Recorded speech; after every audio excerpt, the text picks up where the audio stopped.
Hello, everybody, and welcome back to Cinema Savvy.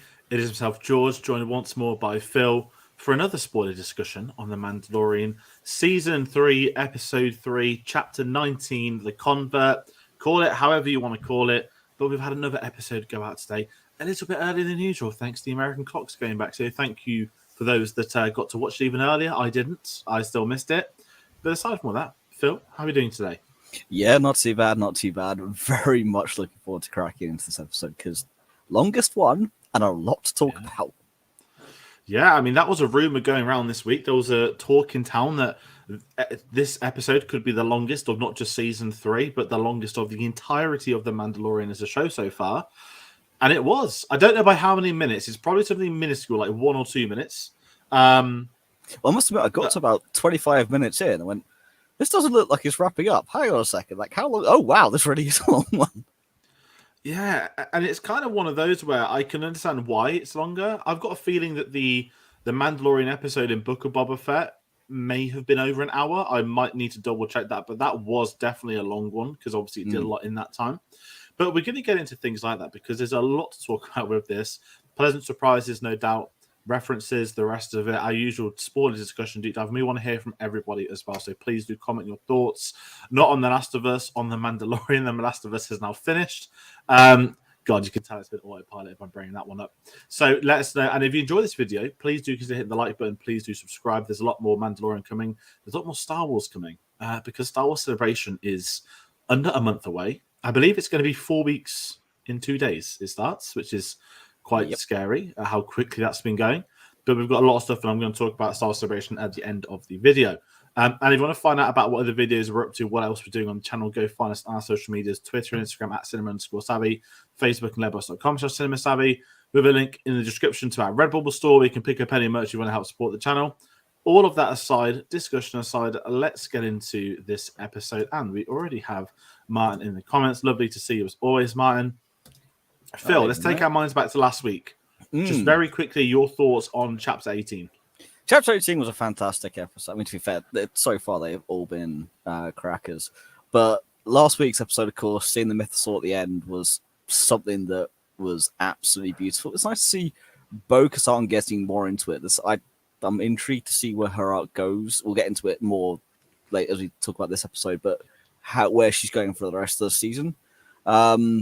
And it's interesting to see Grogu develop as well, because I think by the end of it, he's starting to mature. He's starting to talk a little bit more. He's starting to make more. I mean, we forget how old he is at this point. He is still 50-odd years old. So he is developing.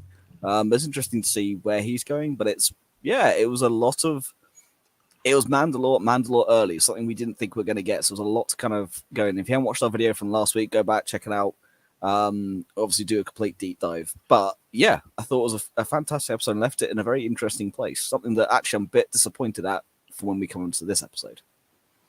Yeah, I mean, this episode, it's a tale of, 3 parts, I guess, is a beginning and end and a very long middle, if you want to talk about narrative structures, but really, we've got a split narrative, which I don't think The Mandalorian's done before. We've, of course, had storylines here and there where we've been with other characters for fleeting at moments, but not an outright... I don't want to call it... Some people were complaining online, and people complain online a lot, but, this is how the Book of Boba Fett fans felt when the Mando turned up. I was like, completely different circumstances of how this episode was structured. But we're going to get into that. So what we'll do, we'll kickstart with where we picked up last week. Obviously, we had the big revelation of the Mythosaur. Again, let's talk about the benefits of streaming weekly. People have discussions online.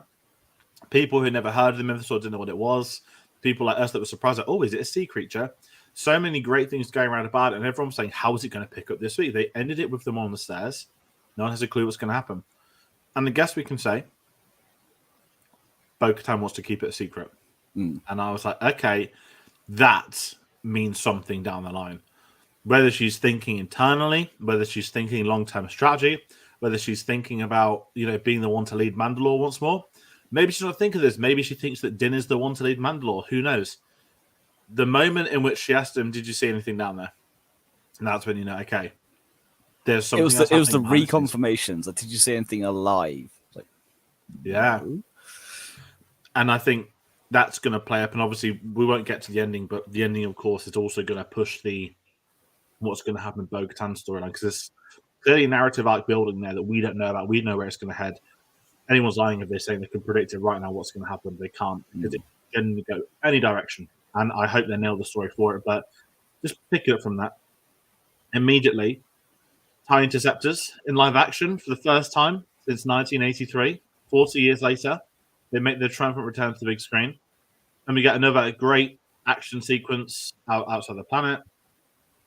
Now, I'm not going to theorize too much, because I'm not going to jump to anything of this.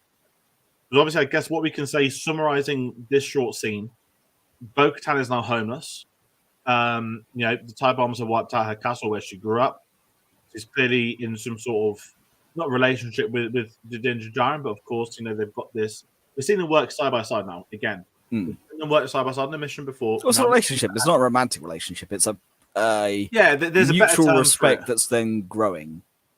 Yeah. I'm trying to think of the right term. Like, I hate the video game comparison, but when you're playing like an RPG and you pick up like a companion. It is a companionship, like that. Yeah. But there's clearly a bigger story brewing of those two, and I kind of love what this did. And I guess talking about the time before even getting to the actual set piece, how much I love the space stuff. There's a lot of talk that Thrawn could be behind it all today. I mean, I'm just going to get the name out there. Yeah. Phill, your thoughts? I told you before we went live that people are comparing use 3 of them to get them out of the zone or bring them to the bigger not what crowd, gets blah, me blah, for blah. Thrawn, and I'll tell you why in for a second. So just quickly jumping back, the bit that disappoints me in this episode was the fact that it was, here's the really cool mythosaur that no one's ever seen, and done. That was it. It was just done. I think, obviously, it'll come back, I think, and that's why I'm like, okay, it's fine. Because I felt very much here's your cliffhanger for no real payoff, but I think the payoff is going to be later on. So that kind of made a bit disappointed, but then that was it. The rest of it I thought was fantastic. I love the interaction between Din and Bo. Very much looking forward to seeing what happens there. No, the bit that makes me think more Thrawn isn't the TIE Interceptors, it's the bombers. It's very much I'm going to take out what you love. I'm going to take out your home. I'm going to take out your weakness. You have your strength, you have your weaknesses. Your home is where you're based. If I take this out, you have nowhere. I'm eradicating you from the surface. That's very much Thrawn's MO is, I see the chessboard. You have left your queen undefended. Whilst you think my knight is worth it, fine, you take that. I'm going to go take this set piece, which will then set me up for later on, and I will check you in 3 moves rather than you're thinking in 5. It's very much a thought-out process, but also it triggers emotion, because at that point it's then drawing them into the trap more. Instead of it just being okay, there's some interceptors on the way out, okay, we got to get through it. It's I'm now angry, I'm now emotional, I now want to go and take out who's done this.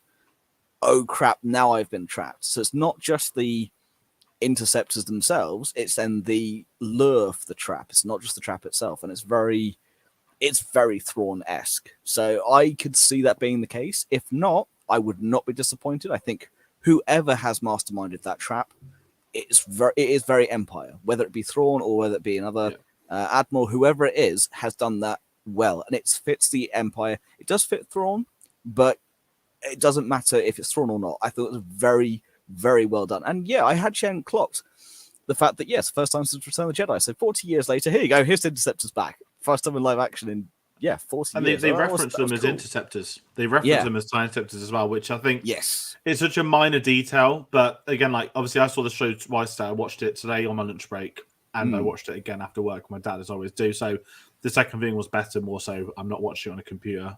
I'm watching it at home with the proper setup. And to avoid spoilers, because I know I went online mistakenly, and obviously the episode dropped earlier, and everyone's like, "Oh my god, it's all like Andor." I was like, "Oh my god, where's the Andor comparisons coming from?" I was like, "Okay, we'll get to it later." But so for me, I literally went to click on the video, and I saw literally the blurb. So on Coruscant, like whoa. I wasn't trying to read it, but just saw the Coruscant. I just went because the episode is called the Convert. And that's a very, very small part of what this episode really is about. I know that it's meant to make you think more of Bo than it is of, Pershing, which we'll get to in a minute. But it could be any of them in all truth. And kind of just sticking with the Thrawn stuff, the one thing I mean, when what did they call the night of the whistles when they destroyed Mandalore? I'm trying to remember. They'd given it a name, hadn't they? That's TIE bombers going in on the city. And what's Bo-Katan saying? Her home also being destroyed hence by why the I same said machinery. It's that very much that Thrawn MO. If I'm going to do this to you, how you Thrawn, expect. We'll talk about Moff Gideon in a bit because there were two throwaway lines. I've got some thoughts on those throwaway lines, and I'll probably ease up on them after a few episodes because we know he's going to be in at some point in this series. So we'll just get out there, but we'll talk about that properly. But yeah, just the concept of the trap. I love seeing it. And the one thing I've always spoke about the Empire, listen, they're villains. We know they serve their purpose as villains. They do that often. Yes, they lose often on small and large screen. But just to see a bit of military competence is something we don't get often from them. And even as something as simple as destroying someone's home, we've seen her there for 2 episodes already. Even if it's minuscule moments in this series, people at home are going to understand the significance of that being destroyed for her. Her planet's gone. The home she's grown up in is gone. I don't think that played its part. And again, with where is her story going to go, she's now not got anywhere to go. She has the Mandalorians, which we'll return to. Also, Grogu talk. Immediately turning his cots into a giant metal Pokemon ball. Yep. Was the weirdest, funniest, greatest thing, and I'll take him for it. And even the beginning of the episode, he's like around Mando's body before he's woken up. It's just amazing seeing him. But do we want to talk about? I mean, of course, we're going to talk about Coruscant. You said it yourself. It was in the description on Disney Plus. I won't lie, I was gutted it was on the description because you just can't not read that sentence. Season 2 had the same blurb every episode. It was the same blurb. Another episode with the Mandalorian, and it was on Coruscant. Here's an Imperial thing. I was like, whoa, okay, let's get out of here. But this is a big segment. This is something Mandalorian's not done. I would go so far. I mean, I know you'll talk about the books and the comics. I will. Forgive me for not breezing past them. But if I'm talking from the live action perspective, because the description. Sorry, just bring it up. I just thought I'd load it. Yeah, the description literally reads: "On Coruscant, former Imperials fight amnesty in the New Republic." You don't expect them to put that because one other thing. Sorry, if you read the one just before for the Mines of Mandalore, even if you don't read the title, it talks just about a destroyed planet. It doesn't really mention too much. I'm just going to bring Martin's comment just because it was about at the beginning. What a significance of the creature in the water. So that's the mythosaur, Martin. So essentially, the foundations of Mandalore are built upon the myths around this creature, and the analysis more so is that Bo-Katan thinks it's like kid stories, thinks it's fictional, it's not real. Yeah, the first Mandalorian legend. Yeah, when she's gone into the water, she's seen this creature and basically done a 180 thing. Shit, like this thing is real. This thing's been real the whole time. I'm witnessed it, but I witnessed it because this guy's in the water with me. So yeah, it's like if we randomly found Excalibur. It's that kind of oh wait, King Arthur was real kind of thing. It's that level of this one would be more like I literally met Jesus today. He's still around. Yeah, but what I say is it's that kind of same level of this myth, this legend that really isn't true is actually more plausible than ever before. Absolutely. So I just want to bring that up just before we get back to Coruscant, because what I was going to say, the one thing, and I don't want to bash the sequels too much, but this was my criticism back watching in 2015, Force Awakens. I don't want to say this was Lucasfilm's fault. This was the controversy. I mean, controversy surrounding Star Wars is a very long list of them, but contextually, at the time Lucasfilm were purchased by Disney, the one thing every person on this bloody planet was talking about: make it less like the prequels, shoot on sets, no politics in Star Wars. Don't do this. Don't do this. First Star Wars film. So there's a new capital planet that's not Coruscant. We just blew it up to tell you all there's no more politics in Star Wars. Now I know the current expanded universe has done a very good job of filling in gaps. Not all of them, but it is in the process of starting to fill out gaps. We have not had this in live action. And one of the fundamental failures of the sequels, and listen, I love 2 of those 3 films, is that they axed out the politics. And again, I will talk public consensus was a big deal in that. If they did have politics in episode 7, people would have kicked off. That would have been a massive talking point, a massive issue. And I get why they did what they did. Episode 8 got into a bit of it, got into a bit of mythology of the prequels. They mentioned Darth Sidious with Luke Skywalker, and they're starting to get there. It was only really until Orlando Celebration, and we all know the moment when Hayden walked on that stage, got that standing ovation. That was the moment which Disney / Lucasfilm knew, okay, we can do prequel stuff now. And I would die on that hill. They never 100%. considered the prequels until that precise moment. And you can see Hayden Christensen getting emotional when he stands up, when he sits down in that chair and says, thank you. That is not a give him the mic to say thank you. That is a genuine human emotion. It was not a part of any script of what's going to happen. And because of these issues, they've blown up the capital planet in the first film. There's no politics for the sequel trilogy to dive into. So they've had to fill in as much as possible through the expanded universe. And now for the first time, we're starting to see it in live action.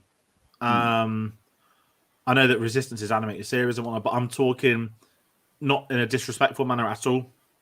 Live, in terms of the pyramid of hierarchy for Star Wars and what people will watch, the general audience will watch, live action films the top, live action TV shows second, games and animated series third, comics and books fourth and fifth, old dead expanded universe sixth, whatever. You know what I mean, Phil? Like, you'll know that pyramid. I know and the pyramid. that can overrule the other. If they need to make the change for the film, the TVs are expendable, as we know.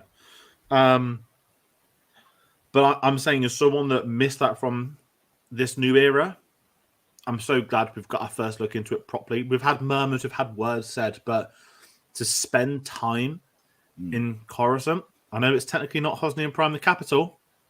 That's its own issue because of what we just spoke about. Although it might not be Hosnian at this point. I think the capital is Chandrila at this point in time. You see what I mean, though? It's convoluted because they didn't want to talk about it in the films. If they'd said it in the film, there's never a debate. Yeah. No, so this is from the contextual point for this, is Bloodline, which is one of the best Star Wars books ever written. It is fantastic. It's a political thriller. If you want to get Star Wars politics, read Bloodline. It also gives you the origins of the First Order. So it's set after Mando, but at that point, Chandrila is the capital. We know that Mando is going to be the origin for the First Order, which, for people that don't want to know that, go to Jon Favreau's Instagram, and the day they announced the Mandalorian TV series, it said, from the shadows, the First Order rises. From day one, this show has been to help develop the First Order and the sequel trilogy. That I wasn't aware of, though. I'll find it in a bit. I'll find it in a bit. It's still it's still active, and again, it's just me and you are fine having the talk, but there are some people like, oh, the sequels don't exist. It's like, well, they do, and it's fine to dislike them, but you can't just pretend things don't exist. And that's how I've always felt with certain things. Like, even if you don't like it, it exists. You can't get around it. Yeah, don't get me wrong. I'd love to get around some of it. Yeah, I mean, episode 9 for me is right down the bottom. It's not episode 2 bad, but still, it's lowest on the totem rung with that. But that being said, there's still important Star Wars to be told in it. It's still got a valid place in the Star Wars universe, and you can't discount it. And for those who don't like The Last Jedi, I have news for you. It's still important. It still exists. Yes, there's issues, but then again, there's issues with everything. Nothing's ever perfect. If everything was perfect, then everything would be boring. But we have got in front of us one of the best pieces of Star Wars ever made, and I will die on that hill for what this episode does and for what it shows, especially from the Empire's point of view. And I can't wait for us to crack into it. But going from the remnants of the Empire and the ashes of what was, still showing some force, because it's not that long after Return of the Jedi. There's still obviously bits around. We know the Empire is being wiped out as systematically as the New Republic goes on, but enough of, as we've covered the Mythosaur, we covered Mandalore. We're going to get back to the cool part for that later. Coruscant. Now, if I hadn't read the description, I would have obviously been more shocked. But the impact of seeing Coruscant, whether it's the capital or not, has to actually, you can't take away the impact of then going back to Coruscant after the original trilogy, because it's not something we see in the sequels, obviously, as we've just talked about. It's not something that's been widely covered. If you've been watching The Bad Batch, it obviously appears in it. I'm not going to go into too much details because George hasn't seen it yet, but obviously it does appear because it's in that era, isn't in that ilk. But this is the first time we've seen Coruscant post Return of the Jedi, and it's interesting to see the politics. It's interesting to see the people. It's interesting to see where the world is and what the galaxy has become. So, George, Dr. Pershing appears. Character I did not expect to see again. Not like this. Not in this setting. Thoughts on when he arrived? Okay, so firstly, we've missed a big thing. That is the opera hall from Revenge of the Sith that Mr. Skywalker went to and found out the tragedy of Darth Plagueis the Wise. Yep. I just want to get that out there. That was a great moment. But aside from the reference, because we know story is more important than references, I mean, he was in the trailer, right? Him on the carriage. So I was like, okay, we're going to get him at some point at Coruscant, but I was thinking like high stakes, he's going to get his boss out of jail type thing. For what the episode demonstrated, what we had for, I want to say, 30 minutes today, 25 to 30 minutes minimum, would you say, this segment? I immediately was drawn to the New Republic's refacilitating Empire personnel. And I know it goes into it a lot more, but off that initial scene, that opening scene, he's talking about cloning, Kaminoans, why he wanted to do what he did and where he was. And I just thought, okay, Snoke, number one. But number two, I said, okay, they're really going for this political stuff because, not to give my mind on fictional politics, but obviously in real life, if anyone is familiar, that a lot of Nazi German scientists were took in by the Americans, I think after the war, definitely during the space race minimum. And they used their intelligence because they had goals to achieve, and they believed that they could not necessarily do some good in the world in the sense of it, but they had minds that would help them to do what they need to do. And to see this play out, and I believe this has been covered in the expanded universe and the current stuff. I don't know if it's in Bloodline or one of the other ones, but I love this idea that, because it just makes you think like, okay, they broke the Death Stars, they took out fleets, and they were, Ewoks had a feast, great. But what would you do with those casual stormtroopers, people that were drafted up into every day, people that were just following orders? And it raises that question of, again, like fictional politics to hit on it too much, but I love this concept that the New Republic rehomed them all and took them in, but the New Republic's not, necessarily the grass is greener. Yes, they're not insane fascists murdering people. They still assign them all numbers, like what the Empire did. They have them all in, essentially not prison area, but they can't leave certain areas. They're given numbers. They've got to stay in their facilities. They've got the low balling jobs. I loved this idea that this is what they would do, is that they were sort of brainwashing them with the mind. I mean, they say mind flayer, I think a strange thing, sorry, but it was really interesting to me to see a lot of this stuff. And what I loved with it was taking the scientist that we'd met for a couple of episodes. No development, no nothing. He was just a scientist that was there.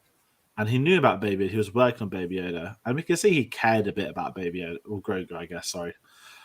But it was really interesting to have the focal point be him. And obviously, of course, I forgot the character name played by Kate O'Brien, who obviously was in season 2 as well, on the ship. I forgot the name of the character. Taking her dynamic and without overviewing the next 20 minutes, because there's going to be a lot more big discussion points, what it felt like, and this isn't a criticism, but this is kind of how I viewed it. Andor's been said a lot today, and Andor's magnificent. I said this to you before, but like this really showed the difference, I think, in the quality of writing between Andor and Mandalorian. It showed the difference in quality of production between the two. One of them on sets at Pinewood on location in the UK.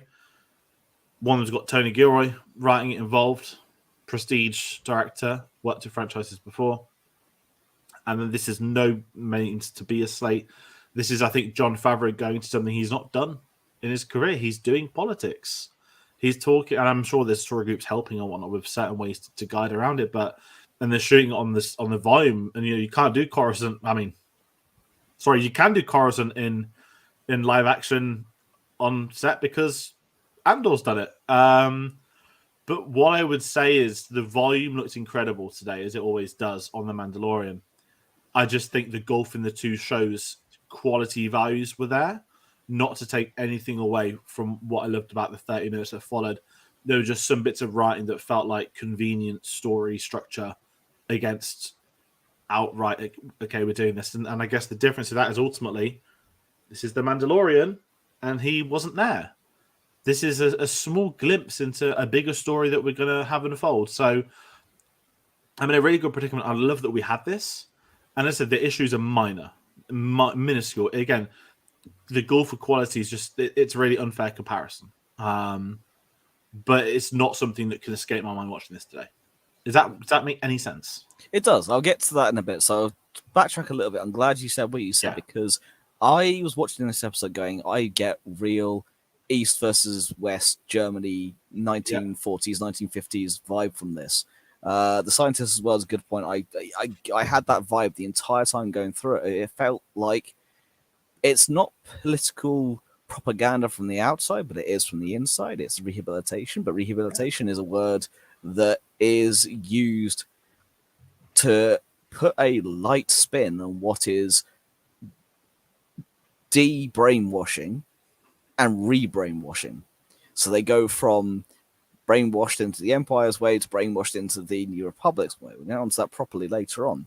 But this is the first time you see the full-on New Republic logo, which is a Legends logo as well, which I thought was absolutely fantastic. So that's the Rebel crest with the stars around the outside. That is an old Legends thing. So as soon as I saw that, I completely lit up. The droids are things we've seen throughout it was the Rebels and the rest of it. It's the original 3PO design, isn't it? From exactly from Ralph McQuarrie, yeah. Yes, sorry, it's insulting on his first name. It's right, and that being the taxer of it. Yeah, the thing is, so I had that entire vibe going into it. It was this takes the shine off the New Republic. Now, the New Republic didn't really get a chance to kind of fully shine anyway. You know that by the sequels and things, but this takes the shine off of it. This is what the Rebel Alliance was not fighting for. The Rebel Alliance was fighting to free the galaxy, set up a democracy, bring the Republic back, and bring fairness to the galaxy. If you told Leia that they were taking ex-Imperials and then brainwashing them with a mind flayer, which we'll get onto much later on, she would not be best pleased with this. If you kind of delve into it, this is a proper political prisoner point of view, and it's really well told. This is why I will now die on this hill for the rest of my life. This is one of the best pieces of Star Wars I've written, because it's not just Star Wars. This is a proper political thriller done well, but also it is very much, when he has the interviews and he keeps going back and it keeps going to the more frustrated, the more he goes, I'm doing something here. I was doing something good, and his belief. I was having a chat with friend Robin, who, of course, friend of the show, who we've spoken to before. He was saying this is it's a great episode of Andor. Not sure how I feel about it. We'll get to the comparisons later. But he compared, obviously, Cyril to Pushing. And I said, no. Two very different people. They're two very different people.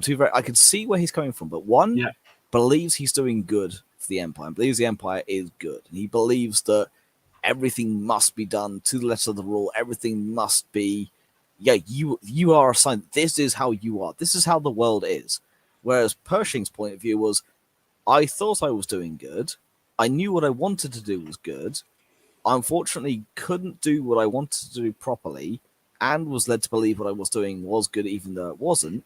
And now I still want to continue that, but use it for what I originally intended it to be for, and to really do good and really help. And by the time you get into it, that interview, that second one especially, he sat there going, well, I can't really answer your questions truthfully because, well, no, I am frustrated. But there's no support. There's no rehabilitation. That's the problem. In a rehabilitation program, you need rehabilitation.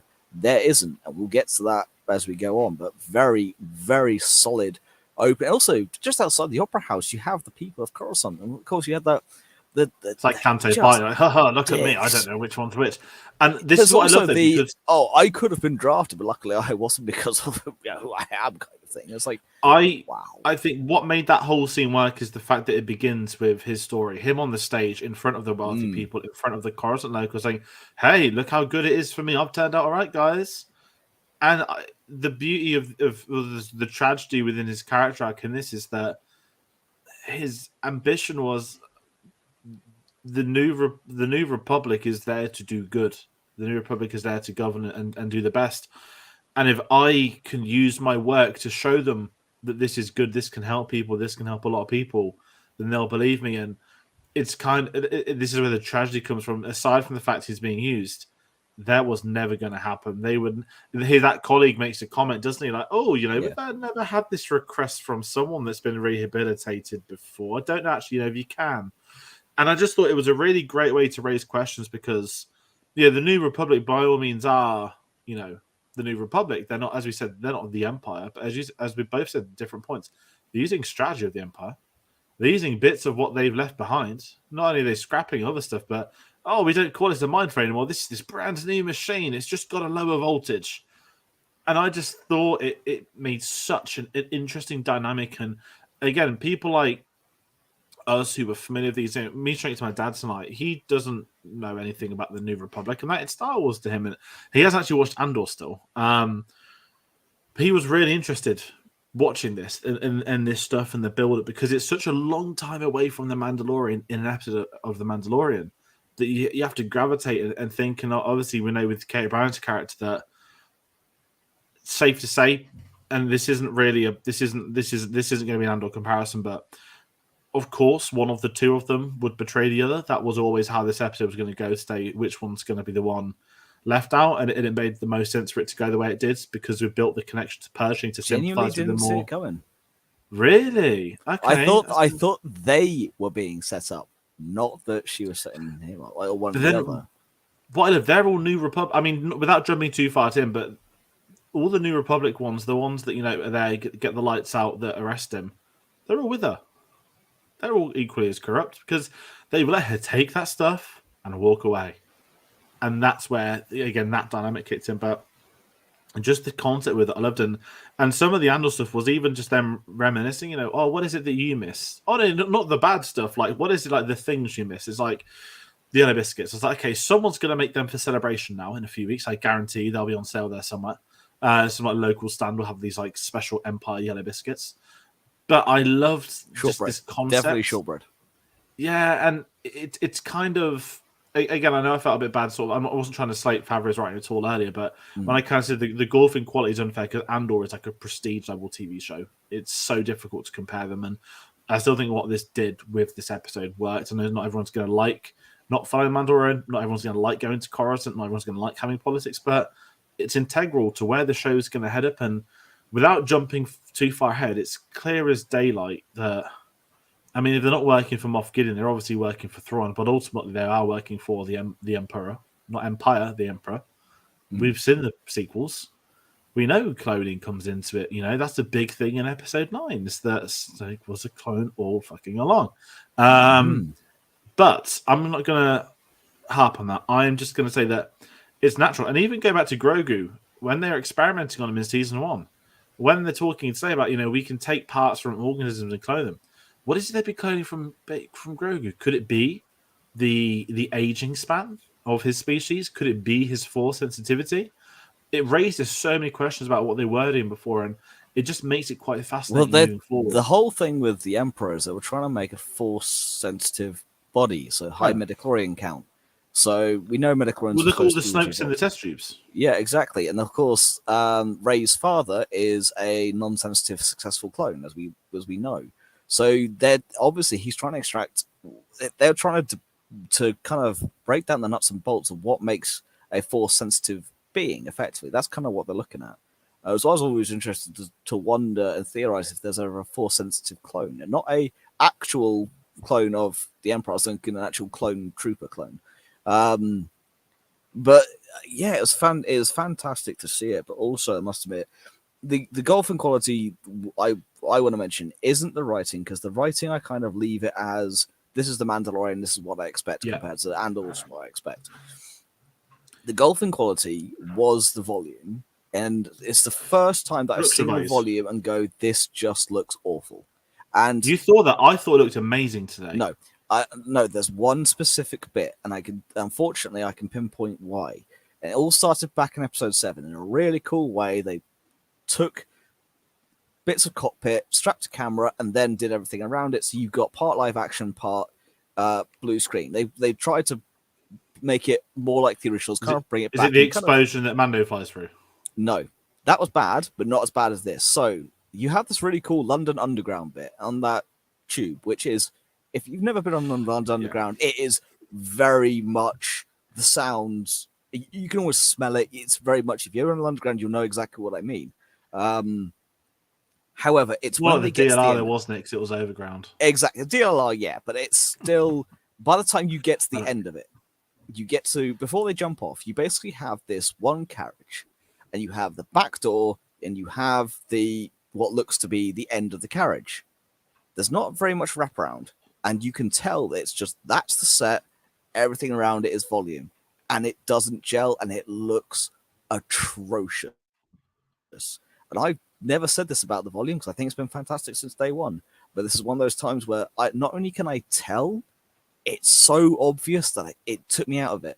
I was just taking completely out the show from my immersion. I was like, oh, this just is floating pear with awful fork bad. And I never thought I'd say that about this, but it was just terribly done.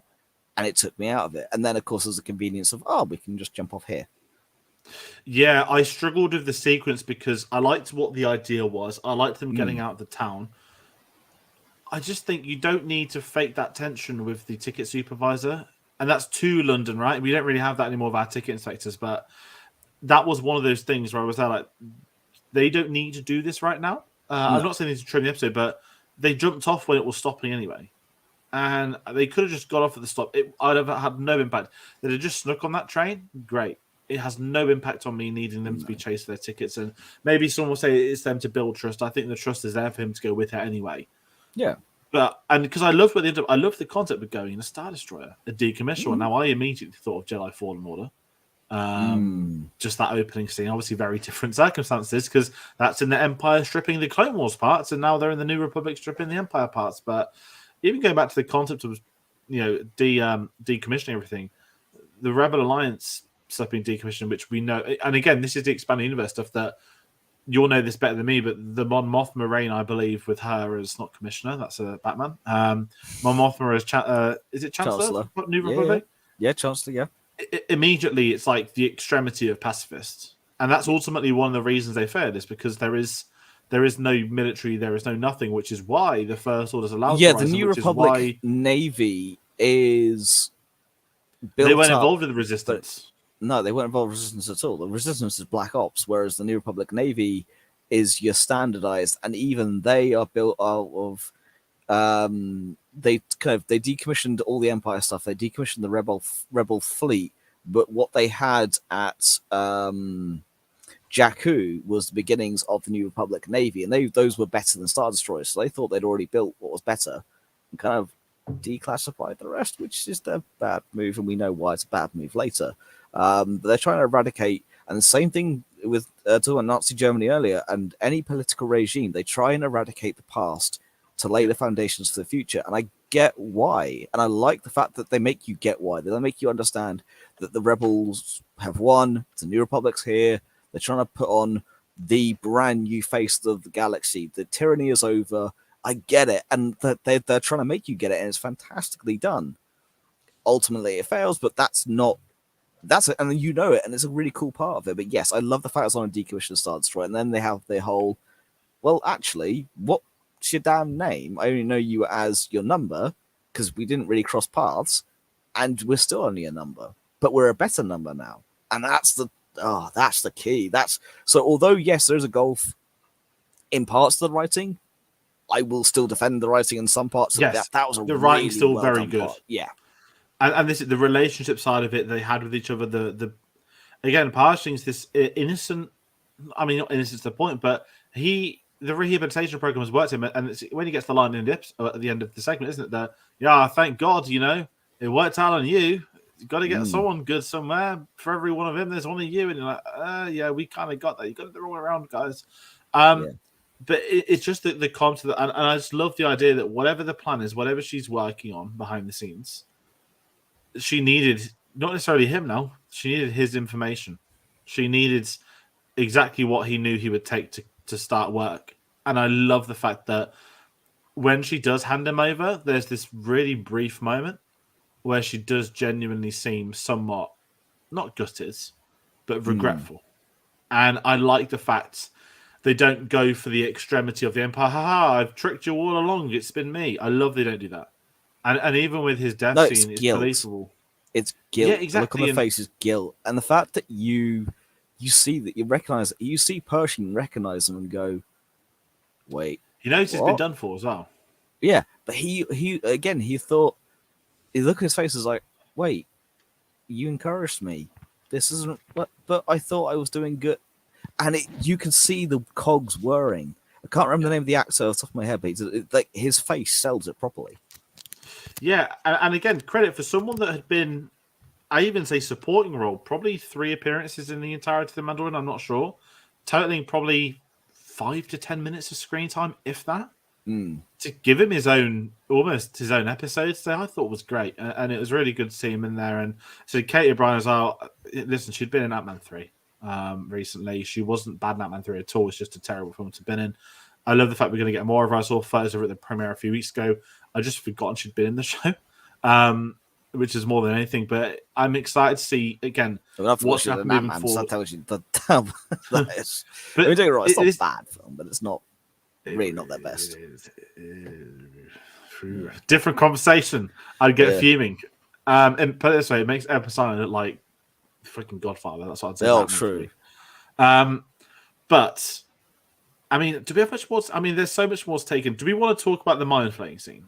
I know we've sort of really a bit want here to and there, but I really want to talk about that scene. That's probably one of the most disturbing scenes in the entirety of Star Wars.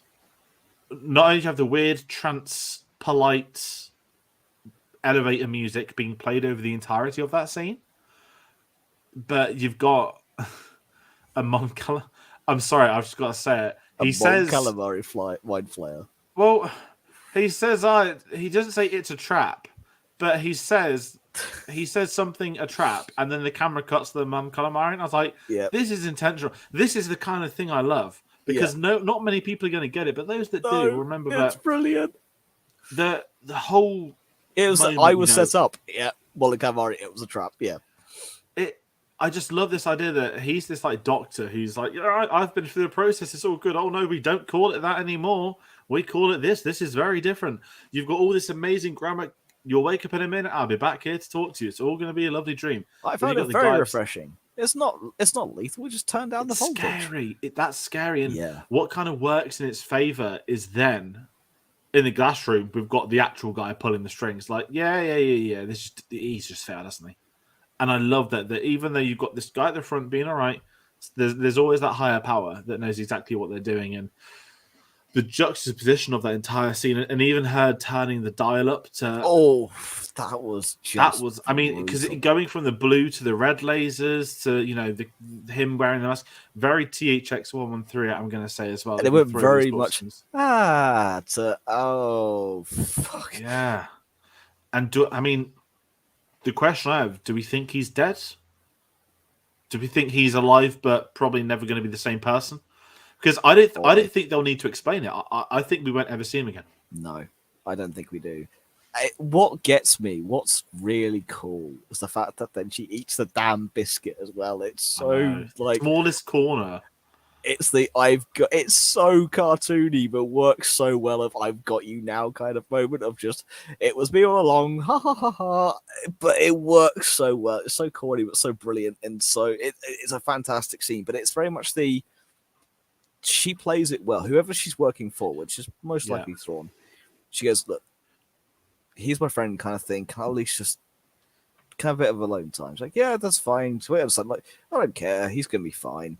As soon as she's alone, she's like, "Cool, crank it up," and she's watching. It's not even it's so callous. It's not even I'm sorry, my friend kind of thing. It's a very much a cool time to turn up the pain. And it's gone from here's a low voltage, we're just going to give you a light brainwashing to your mind is now pulp.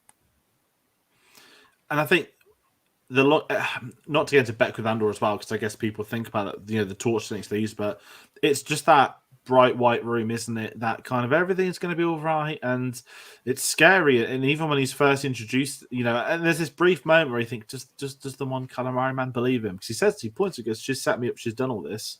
Now you'd hope there's some good CCTV because it wouldn't be hard to find it otherwise. But I'm so excited at the intrigue of, as you said, who's she working for? Because the one thing I want to talk about is Moth Gideon.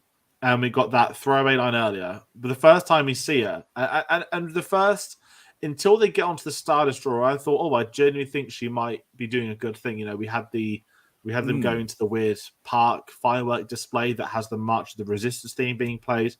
And the very poor, lollipops that were just... Yeah, but they did it that... I mean, you'll know this was a High Republic reference, right, of the mountain. Yes. That I believe that Coruscant was originally like a mountain, and the idea was that they built a city that is on its largest point. Proper High Republic reference, which I completely love. And I love the analogy that these people came here. This is the tallest point. Everything is Elvis is below. We'll make this just a bog standard park thing. We're going to build our civilization above, and I love that idea. And that's so rich in the vein of Star Wars and George Lucas' ideology within Star Wars too. But just the Moff Gideon, I want to go back to the table where the ex-Empire are talking. And the moment they lock eyes and he goes, I wasn't expecting a Moff Gideon person. There's this moment of fear with the other three. Where it's like, wait, I didn't know you with Moff Gideon.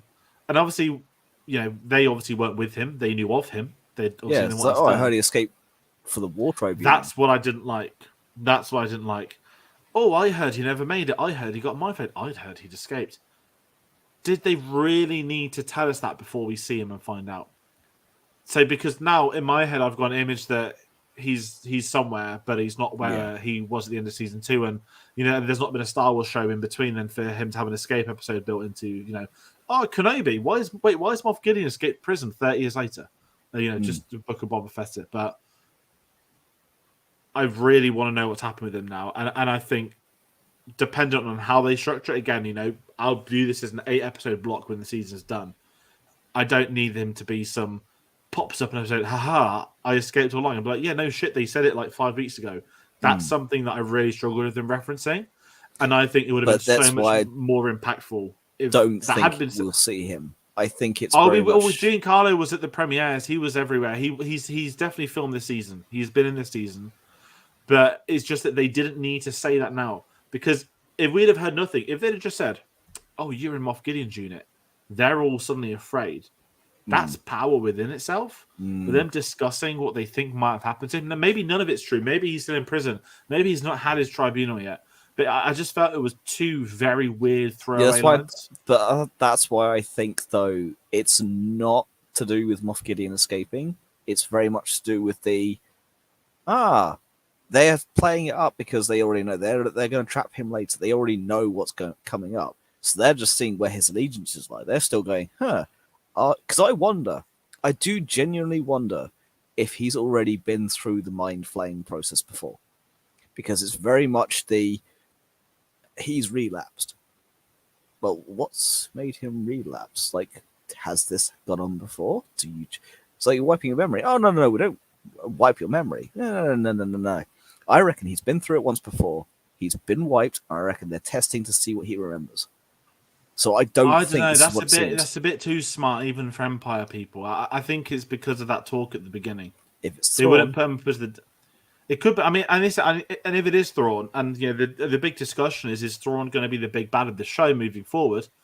I think so. My only fear, and I'm not going to use too much. We've not even seen a frame of footage from this series. That's okay. My only fear is if, they make this I know we call it the Mandoverse. It's more the time setting makes it a Mandoverse, not an interweaving story. Yeah. My only fear is if Thrawn pops up as a key villain in Ahsoka and Mando, don't do a flash and arrow. I think they're smarter than this. I think they've learned from the Boba Fett putting that Mandalorian episode. You just don't do this. It doesn't function in the same way. But what I would 100% say... Which is why I don't like the comparison for Boba Fett and Mando Season 3. Exactly. That didn't work. Exactly. This is done well and for a reason. This function, and it functions within the Mandalorians, the series Mandalorians arc. These are two existing characters from the Mandalorian.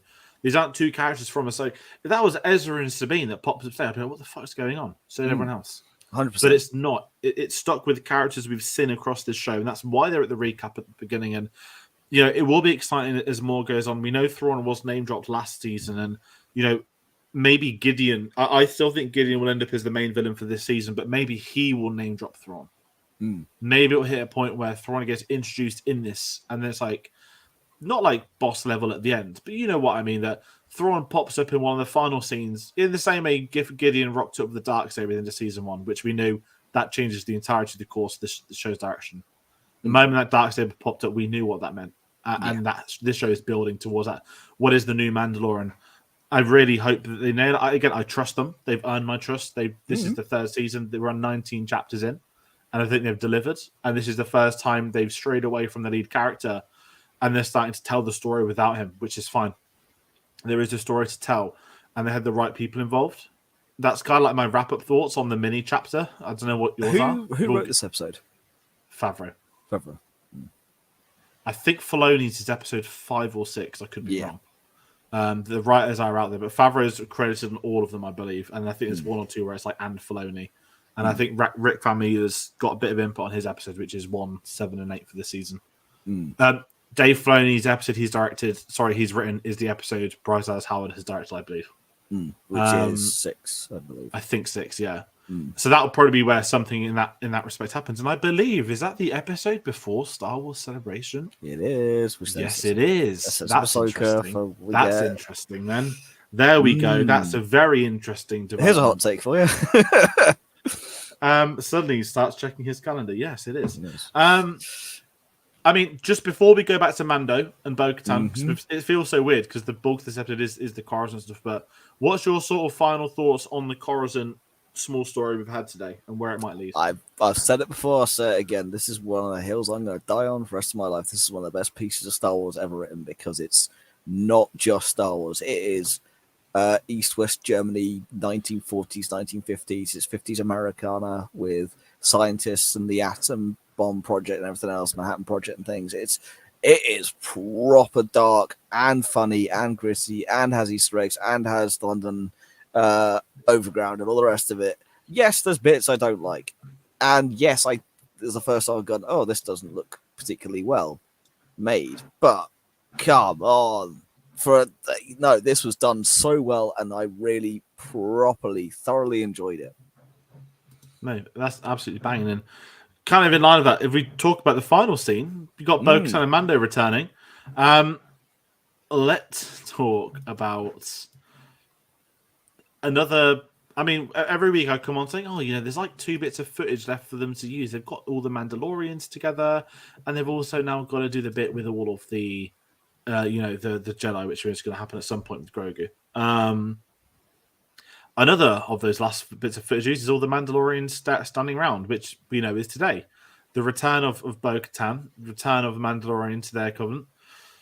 And I've seen a lot of religious discussion online saying, I'm not a religious person as such. I have no issue with anyone that practices religion. That's just my very initial thoughts. So I don't think what I'm going to say is going to offend anyone in that respect. It's not intended to. What this show has done is really dive into this like cultish exploration with this creed of the Mandalorians. And when we mentioned cult, as proven last week, Bo-Katan, hey up, the mythosaur was real. It was in there. She mocked, she laughed, she didn't believe.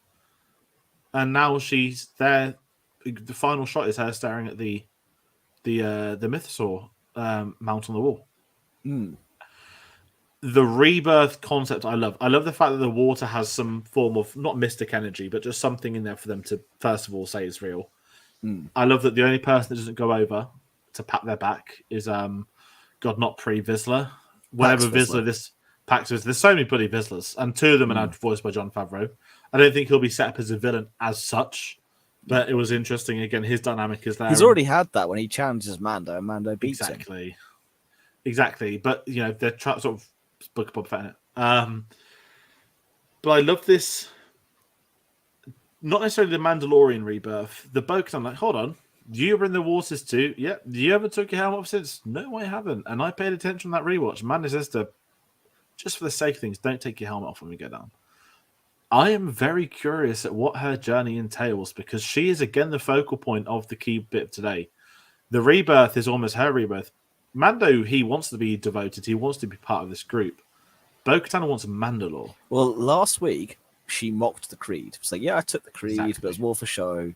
And then by the time you get there, she's like, "So yeah, you've also taken the creed. You're one of us again." She goes, "Well, I'm not." I go, "Have you taken your helmet off?" No. Well, did you bathe in the waters? Yeah, I dove in and saved him. Well, you can leave whenever you want, but until then, you're a Mandalorian. And here's an interesting theory doing the rounds. People believe that the armorer is Rook. From the Clone Wars. Wait for it. See, I'll have to. You've got the spikes on the head, which everyone knows has been there for years. But they were talking about the fact she knew who Bo-Katan was. Bo-Katan to introduce herself to everyone else except the armorer. The armorer wasn't out there with the others. No, it was her. And a lot of people are now talking about the fact that she took the helmet off, and they're now trying to play. Again, this is just fan theorizing online, but this is one of the more plausible ones, which I do enjoy reading. This idea that Rook was partially responsible for the destruction of her own civil war, her planet being in the civil war, all this sort of stuff. And now the devotion is because people's politics got in the way that she got so devoted to this ideology of the creed. Now, I don't think that's necessarily true. But at some point in the show, not this season, at some point in the show, the armorer's helmet is going to come off. And there is going to be a big revelation about who that person is. And I'm very curious when the time comes because in the first season, it felt like she was just, like a literal armorer. Whereas now she's the head of that creed. And I think that's what I find so fascinating. There's so much more to the character. Credit to Emily Swallow that's been playing her in the series as well. Who they've stuck with her for 3 seasons. Again, probably took on as a smaller role. People loved it, kept bringing her back. Now she's integral to the It's way the this is Boba gonna Fett move forward. effect. Didn't do much, stood there, looked cool, and then did some action. I know. Again, She's looked done cool, more than and Boba it's just- Fett already. She's done more than Boba Fett. Yeah, in but what I'm this saying first is season. that effect of just didn't do much, but did just enough that people are like, oh, this is pretty cool. But this is in the story now that there is a story beginning.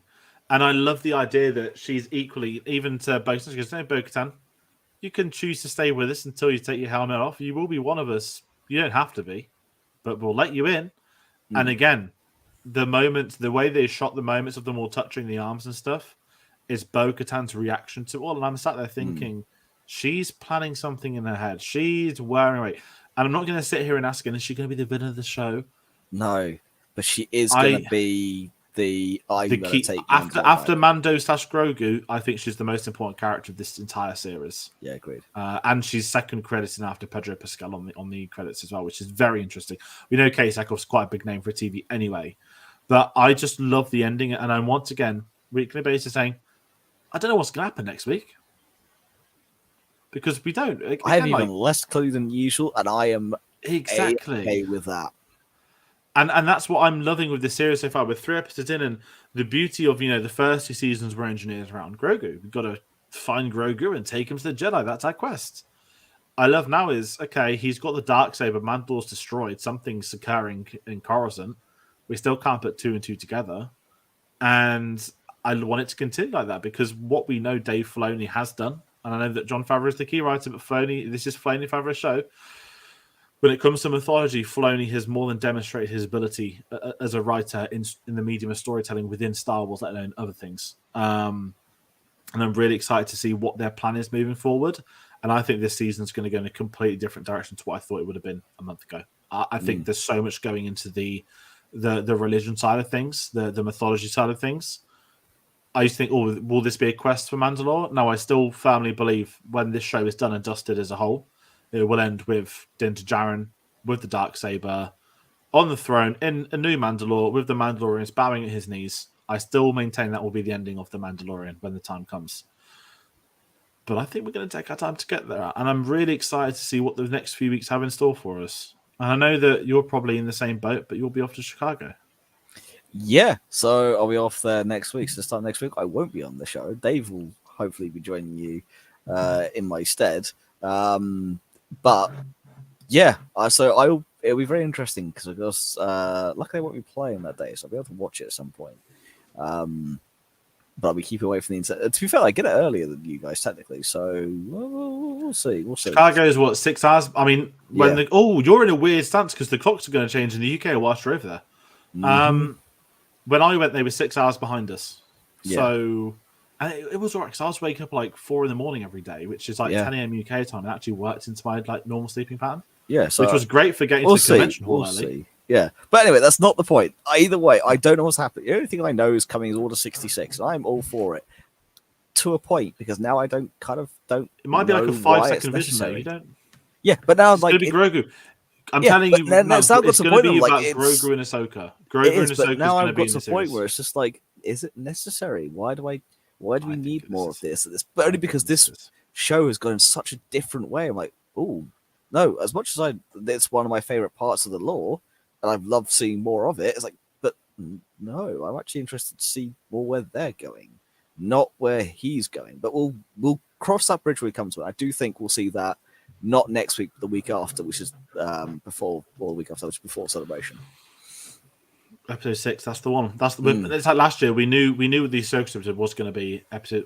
It was episode 6 last year, so it was episode 6 as well. Yeah, 2. We knew that heading in episode 6 was going to be the big one, and I think it's the same here. And kind of giving my final thoughts on this episode on Chapter 19. I absolutely love today. Very different. Yeah. I think a very ballsy episode. One of the ballsy episodes they've done. They took us away from Mandalorian. Star Wars. It was so good. And it fitted in. And this is the sort of stuff that again you can't dedicate 30 minutes of a film to just 2 characters wandering around Coruscant. Of course you can't. This is the perfect reason to use TV, to abide by TV, that you can delve into things the films can't. But it's nice to get a bit of justice for what was missed in those films. And no doubt that's something Lucasfilm probably rumours the years have gone by, is that, listen, anyone can say ifs and buts about changing things from the past, but I think that would be a key one. If the sequels were done tomorrow, politics is playing a humongous part in those 3 films, and there's no hiding it in. It'll be interesting to see what they do moving forward. And ultimately, this show, a lot of the other shows, they're to compensate the films. The experience of Star Wars is compensated by the expanded universe. This is an expanded universe production. And for whatever reason, maybe things will change. Maybe it'll improve other outings. Who knows? And I'm there to find that stuff out, and that's what I want to find out. So for me, absolutely nailed on. Love this episode. Love the concepts. Love the idea. And I think they got the execution right. Yeah, I've got nothing to add because I completely agree. Definitely. And that is going to round out today's episode. So once more, thank you to everyone that's been watching at home. Do let us know your thoughts. If you're not watching it live, if you watched it later on, comment your thoughts. We'll give a reply to those. And if you like this video, please do drop a like button. It does help us as we try to fight the algorithm. We've picked up a bit with the Star Wars stuff, which is great. We're heading towards Star Wars Celebration. There's going to be some videos coming up on the channel. Details TBC. The best way to find out about this video is what the plans are going on Twitter and Instagram at @cinema_savvy, Facebook letterboxd.com/cinemasavvy, links to public in the description below. But those web episodes coming about Celebration, I've got notes. I've been planning stuff. There's going to be details on panels. There's going to be details on autographs, stalls, photo ops, what groups are going to be attending, evening entertainment, things to do away from Star Wars Celebration, London itself, whether you want to go to filming spots for this films or just tourist spots as a whole. There's going to be more details, and when we have them, they will go on our social medias, but that is going to be our journey to Star Wars Celebration, and I'd imagine there's one video going between now and next week, next week's episode of Mandalorian, so do stick around. We will announce that. We will have details on the channel. But aside from that, Phil, I want to thank you so much for taking time out once again to join us. I hope you have an amazing time when you go away. And we will, of course, catch. We will be on Messenger, but on stream-wise, we'll catch you on your returns. Chicago's a lovely place. Contrary to what people make memes about, it was very fun when I went. And the dark night was fun, though, which is great. But that's going to round out today's video. Thank you, everyone watching at home, people for commenting. We'll see you on the next one. Take care. See ya.